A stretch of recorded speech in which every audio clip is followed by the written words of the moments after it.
Hello, welcome back to my channel, Mel Stampin' Gallery. I'm Melanie, and for today's layout, I wanted to use this beautiful new paper from Stampin' Up! Called Country Lace.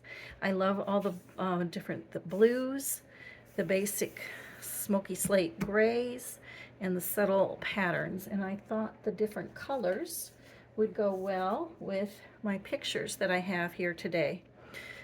We recently took a trip to the Flight 93 Memorial in Shanksville, Pennsylvania, and it's one of those things that is something that every American, I think, should take time out to go visit. But more about that in a little bit. But right now I want to clear this out of the way and let's get started and jump right into our layout. Now I've got my two pieces of my white daisy cardstock, 12 by 12, and it's going to be a double page layout. So I've got those laid out here. But for my inspiration, I'm starting with this sketch from the creative design team, and I like the collage of these different photos here, and I also liked the circles in the background. It's a little bit different than things that I'm used to doing. Rather than just cutting strips of pattern paper, I like the different colors of or sizes of circles, I should say. I like using circles in my layouts, and I have done those a numerous amount of times, but I've never done this many circles, so I thought this would be interesting to attempt this. I'm bringing my photos back in. I want to lay them out kind of how I had planned it, and as I often do, I plan it out ahead of time and dry fit it, and then I take a picture of the way I have it laid out. So that's what I'm kind of looking at right now.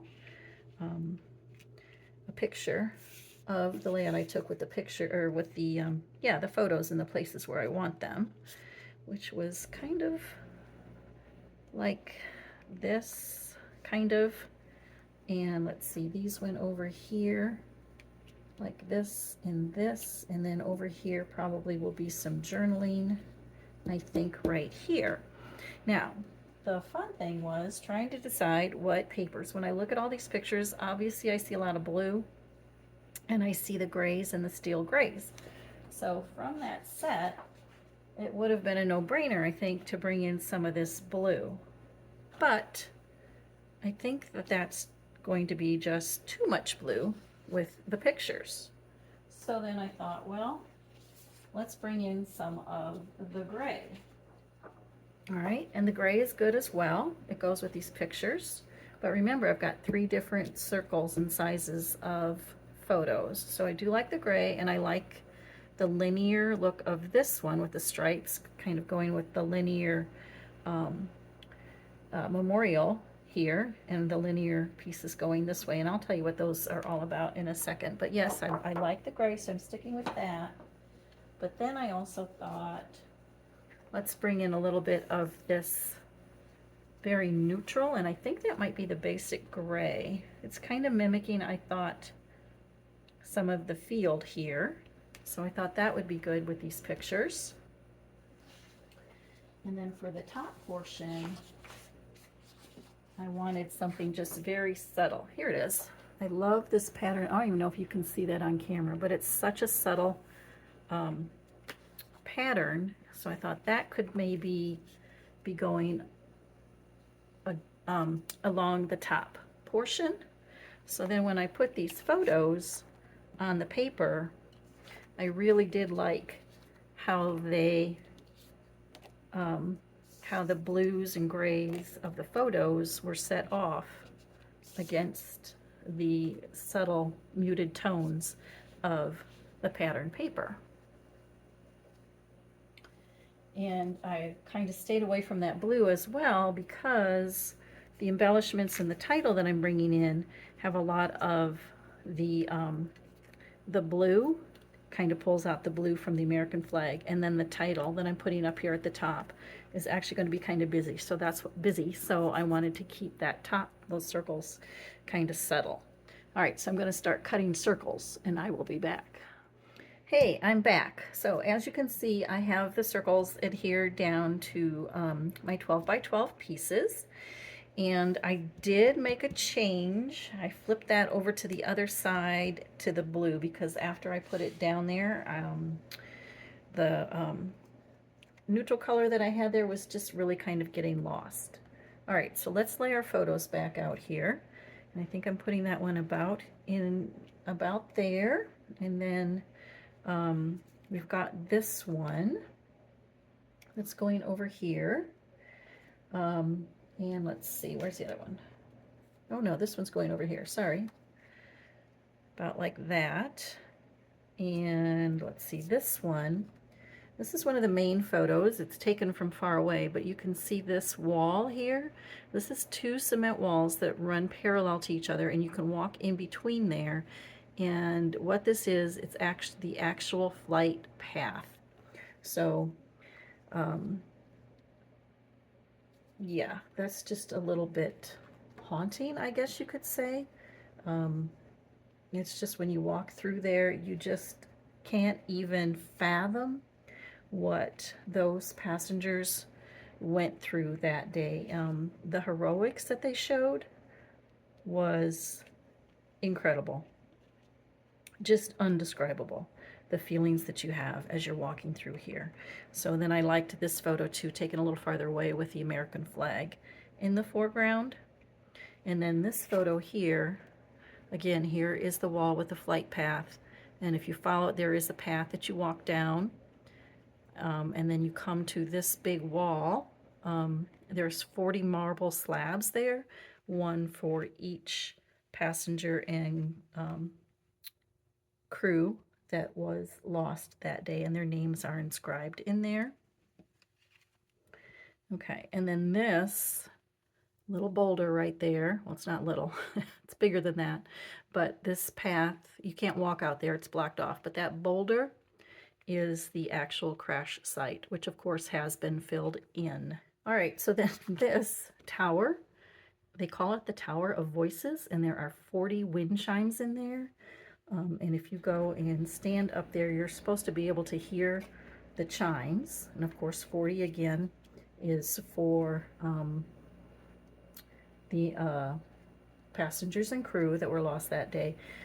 Unfortunately, and then I have some journaling here that I'm going to put, let's see, that might be even bumped up a little bit further so we can get this like that. And I just typed my journaling on a 3x4 text box and printed it out. And it says, in May of this year, we visited the Flight 93 Memorial in Pennsylvania. A sobering experience, to be sure, and one that every American should definitely experience. As you approach the site, there are two parallel cement walls that mark the flight path and a timeline on the brick walkway leading to the visitor center. The visitor center, of course, has all the news footage as well as the artifacts and displays pertaining to that day and the days following. As you exit the building, you can take a walking path down toward the actual crash site, which has been marked by a boulder. And along the way, there is a spot that looks down to the site, which is where the families came and sat to observe. Another very sobering experience. And at the end of the path leads to the memorial garden and the marble wall of names where each of the 40 souls that lost their lives that day are inscribed. And one cannot help but be moved by that whole experience. All right, so that is going to go there. And then over here on the side, I was going to include another picture, but I think I'm going to, I just found this on my Cricut design space and did a print and cut with that, and I think I'm going to place that over here. All right, so then for the title, let's work on the title.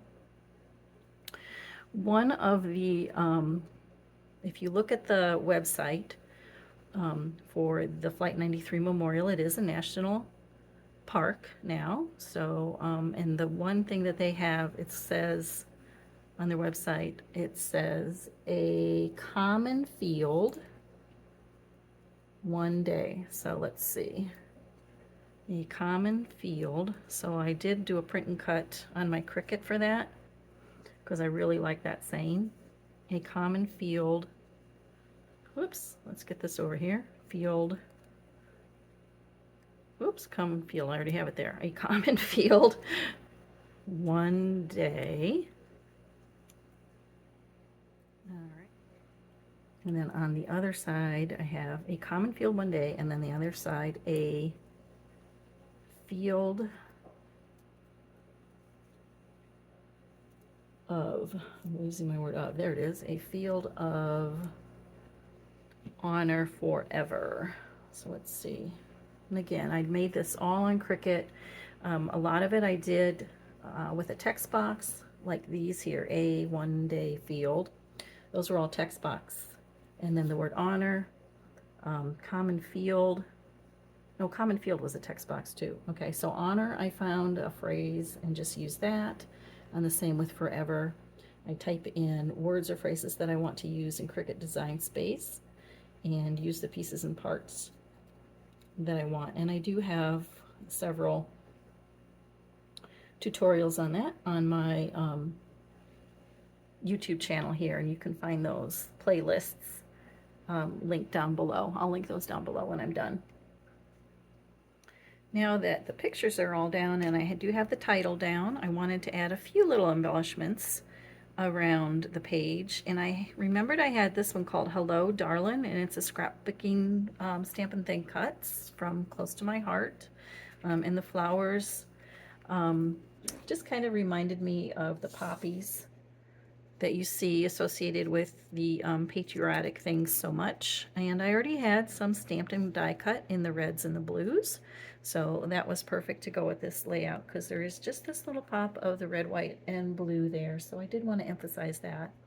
So I think I'm just going to start kind of placing these around the layout where I want them, kind of filling up these little corners and these little nooks and crannies down here. I've got these pretty little leaf shapes maybe to put in there, kind of soften it up a little bit, and let's build it around here a little. And let's see, maybe another leaf right there to fill in that spot. And then let's see, up here under the A, I thought I could take a couple of these other flowers here. All right, so we'll work on that. So this layout, like I said, it's very sobering when you see this place, so I did want to keep it kind of simple, but I'm sure that all of you remember, if you're old enough, which you probably are, to remember where you were on that day, 9/11, back in 2001. I was working at the time, and I was teaching. I was at school, and I'll never forget our secretary coming into our room and just an ashen look on her face, telling us about how a plane had crashed into the World Trade Center, and we were all like, oh wow, that's weird. And then when she said that 2 planes had crashed, and then she said that a plane had crashed into the Pentagon, and that's when we all thought, wow, something is really wrong. It feels like we're at war. So that's where I was that day. It, of course, is a day I'll never forget. And as I finish up with these last few embellishments, I do want to just thank you so much for joining me today. I hope you have found maybe some inspiration from this layout. If you like using the circles, it really was fun. It really wasn't hard to cut them all out because I just used my Cricut and cut the size circles that I wanted. And as far as lining them up, I'm not a real precise kind of a person, as you may have noticed, so I just got the couple of the ones on the bottoms in the right place and just kind of eyeballed it from there. And then I think I have a couple of these little dots here. Actually, Katie sent these to us in one of our mystery envelopes, and I forgot to use them, so I think I'll use them today. Now, for still shots, be sure to check out my social media pages, Instagram and Facebook. I will have those posted in the next couple of days where you can see that.